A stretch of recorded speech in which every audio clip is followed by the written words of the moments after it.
ನಮಸ್ತೆ ಎಲ್ರಿಗೂ. ಇವತ್ತಿನ ವಿಡಿಯೋ ಏನು ಅಂತ ಅಂದರೆ ಪಿಂಚಣಿ ಹಣ ಯಾವ ದಿನಾಂಕದಂದು ಬರುತ್ತೆ, ಅದು ಕೂಡ ಮಾರ್ಚ್ ತಿಂಗಳ ಪಿಂಚಣಿ ಹಣ ಯಾವಾಗ ಬರುತ್ತೆ, ಮತ್ತು ಫೆಬ್ರವರಿ ತಿಂಗಳ ಪಿಂಚಣಿ ಹಣ ಅನ್ನುವಂಥದ್ದು ಈಗಾಗಲೇ ಬಂದಿರೋ ಅಂಥದ್ದು, ಆದರೆ ಕೆಲವೊಬ್ಬರಿಗೆ ಬಂದಿಲ್ಲ. ಸೊ ಆ ಒಂದು ಪಿಂಚಣಿ ಹಣ ಯಾಕೆ ಬಂದಿಲ್ಲ ಮತ್ತು ಬರಬೇಕು ಅಂತಂದರೆ ಏನು ಮಾಡಬೇಕು ಅನ್ನೋವಂಥದ್ದನ್ನು ತಿಳಿಸ್ಕೊಡ್ತಾನೆ.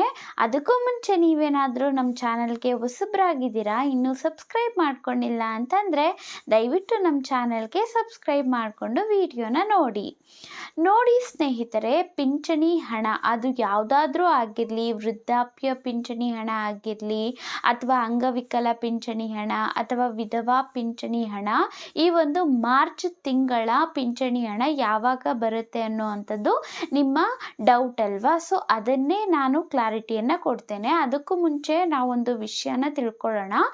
ಸರ್ಕಾರದ ಯಾವುದೇ ಒಂದು ಯೋಜನೆ ಆಗಿರಲಿ, ಅದಕ್ಕೆ ಇಂತಿಷ್ಟೇ ಕಾಲಾವಧಿಯೊಳಗಡೆ ಹಣವನ್ನು ಜಮಾ ಮಾಡೋ ಅಂಥದ್ದು ಅಂತ ಹೇಳಬಹುದು. ಇವಾಗ ಗೃಹಲಕ್ಷ್ಮಿದು ತಗೊಂಡ್ಲಿ, ಅದಕ್ಕೂ ಕೂಡ ಒಂದು ಇಷ್ಟು ದಿನಗಳಲ್ಲಿ ಅಂತ ಇತ್ತು. ಮತ್ತು ನಿಮಗೆ ಏನು ಅನ್ನಭಾಗ್ಯದ ಹಣ ಬರ್ತಿತ್ತು ಅಲ್ವಾ, ಅದು ಕೂಡ ಈ ಒಂದು ಕಾಲಾವಧಿಯೊಳಗಡೆ ಅನ್ನುವಂಥದ್ದು ಇತ್ತು. ಎಕ್ಸಾಂಪಲ್ ಆಗಿ ತಗೊಂಡ್ರೆ, ಇವಾಗ ನಾವು ಗೃಹಲಕ್ಷ್ಮಿ ಹಣವನ್ನೇ ತಗೊಂಡ್ರೂ ಕೂಡ ಮೊದಲಿಗೆ ಸ್ಟಾರ್ಟಿಂಗಲ್ಲಿ ಏನು ಬರ್ತಾ ಇತ್ತು ಅಲ್ವಾ, ಯಾವಾಗಲೂ ಕೂಡ ಬರ್ತಿದ್ದಂಥದ್ದು 1ನೇ ತಾರೀಕಿನಿಂದ, ಅಂದರೆ ತಿಂಗಳ ಮೊದಲ 1ನೇ ತಾರೀಕಿನಿಂದ 15ನೆಯ ತಾರೀಕಿನ ಒಳಗಡೆ ಗೃಹಲಕ್ಷ್ಮಿ ಹಣವನ್ನು ಹಾಕ್ತಾ ಇದ್ರು.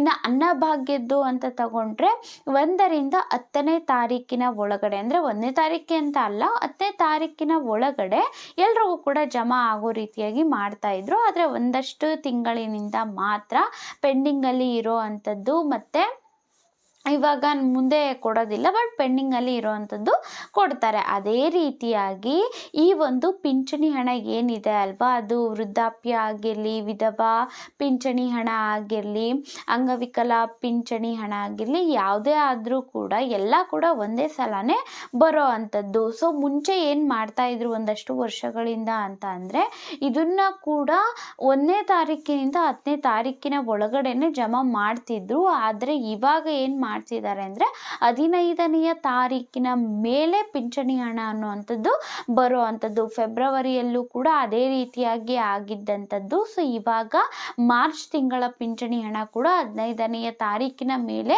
ಬರುತ್ತೆ. 15ನೆಯ ತಾರೀಕಿನ ಮೇಲೆ 20ನೆಯ ತಾರೀಕಿನ ಒಳಗಡೆ ನಿಮಗೆ ಪಿಂಚಣಿ ಹಣ ಅನ್ನುವಂಥದ್ದು ಬರೋ ಅಂಥದ್ದು. ಸೊ ಮುಂಚೆದು ಕೂಡ ನೋಡ್ಕೊಳ್ಳಿ ನೀವು ಯಾವಾಗ ಬಂದಿರುತ್ತೆ ಅಂತ, ಯಾಕೆ ಅಂತಂದರೆ ಮೆಸೇಜ್ ಇರುತ್ತೆ ಅಲ್ವಾ, ಅದರಲ್ಲಿ ನೋಡ್ಕೊಳ್ಬಹುದು ಯಾವ ದಿನಾಂಕದಂದು ಬಂದಿದೆ ಅಂತ. ಸೊ ನಾನು ಯಾವಾಗ ಪಿಂಚಣಿ ಹಣ ಬರುತ್ತೆ ಅಂತ ಹೇಳಿದೆ.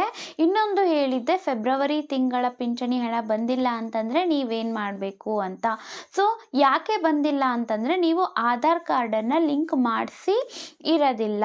ಸೊ ಮತ್ತು ಇನ್ನೊಂದೇನು ಅಂತ ಅಂದರೆ, ಸರ್ಕಾರ ಹೇಳ್ತಾನೆ ಬಂದಿತ್ತು 10 ವರ್ಷಗಳಾದರೂ ಕೂಡ ನೀವು ಆಧಾರ್ ಕಾರ್ಡನ್ನು ಇನ್ನೂ ಅಪ್ಡೇಟ್ ಮಾಡಿಲ್ಲ ಅಂತ ಅಂದರೆ ಅಪ್ಡೇಟ್ ಮಾಡಿಸ್ಕೊಳ್ಳಿ, ಫ್ರೀಯಾಗಿ ಕೂಡ ಅಪ್ಡೇಟನ್ನು ಮಾಡಿಸ್ಕೊಳ್ಳಿ ಅಂತ ಹೇಳ್ತಿದ್ದಂಥದ್ದು. ಅಕಸ್ಮಾತ್ ನೀವು ಮಾಡಿಸ್ಕೊಂಡಿಲ್ಲ ಅಂದರೆ ಅದು ಕೂಡ ಒಂದು ರೀಸನ್ ಆಗಿರಬಹುದು. ಸೊ ಅಪ್ಡೇಟ್ ಮಾಡಿಸ್ಕೊಳ್ಳಿ. ಯಾರೆಲ್ಲ 10 ವರ್ಷ ಆದರೂ ಕೂಡ ಇನ್ನೂ ಅಪ್ಡೇಟ್ ಮಾಡಿಸಿಲ್ವಾ ಅಲ್ವಾ ಅವರು. ಮತ್ತು ಇನ್ನೂ ಒಂದಷ್ಟು ಜನ ಏನು ಮಾಡಿದರು, ಈ ಗೃಹಲಕ್ಷ್ಮಿದಾಗಿರಲಿ, ಇವಾಗ ಪಿಂಚಣಿ ಹಣ ಆಗಿರಲಿ, ನೀವು ಪೋಸ್ಟ್ ಆಫೀಸ್ದು ಅಕೌಂಟನ್ನು ಕೊಟ್ಟಿರ್ತೀರಾ, ಆಮೇಲೆ ನಿಮ್ಮ ಬ್ಯಾಂಕ್ ಅಕೌಂಟನ್ನು ಕೊಟ್ಟಿರ್ತೀರಾ ಅಲ್ವಾ. ನಿಮ್ಮ ಬ್ಯಾಂಕ್ ಅಕೌಂಟ್ಗೆ ನೀವು ಚೇಂಜ್ ಮಾಡಿಕೊಂಡಾಗ ಆಧಾರ್ ಕಾರ್ಡ್ ಲಿಂಕ್ ಆಗಿದೆಯಾ ಇಲ್ವಾ ಅನ್ನೋವಂಥದ್ದು ಇಂಪಾರ್ಟೆಂಟ್. ಆಧಾರ್ ಕಾರ್ಡ್ ಲಿಂಕ್ ಆಗಿದ್ರೆ ಮಾತ್ರ ನಿಮಗೆ ಹಣ ಅನ್ನೋವಂಥದ್ದು ಬರುತ್ತೆ. ಹಾಗಾಗಿ ನೀವು ಬ್ಯಾಂಕ್ಗೆ ಹೋಗ್ಬಿಟ್ಟು ಚೆಕ್ ಮಾಡಿಸ್ಕೊಳ್ಳಿ ಬಂದಿದೆಯಾ, ಅಂದರೆ ನಿಮ್ಮದು ಆಧಾರ್ ಕಾರ್ಡ್ ಲಿಂಕ್ ಆಗಿದೆಯಾ ಇಲ್ವಾ ಅಂತ. ಲಿಂಕ್ ಆಗಿಲ್ಲ ಅಂದರೆ ಲಿಂಕ್ ಮಾಡಿಸಿ, ಅವಾಗ ಖಂಡಿತವಾಗ್ಲೂ ಪಿಂಚಣಿ ಹಣ ಅನ್ನುವಂಥದ್ದು ಬರುತ್ತೆ. ಮಾಹಿತಿ ಇಷ್ಟ ಆಗಿದ್ರೆ ಒಂದು ಲೈಕ್ ಮಾಡಿ, ಸಬ್ಸ್ಕ್ರೈಬ್ ಮಾಡ್ಕೊಳ್ಳೋದನ್ನು ಮರಿಬೇಡಿ. ಧನ್ಯವಾದಗಳು.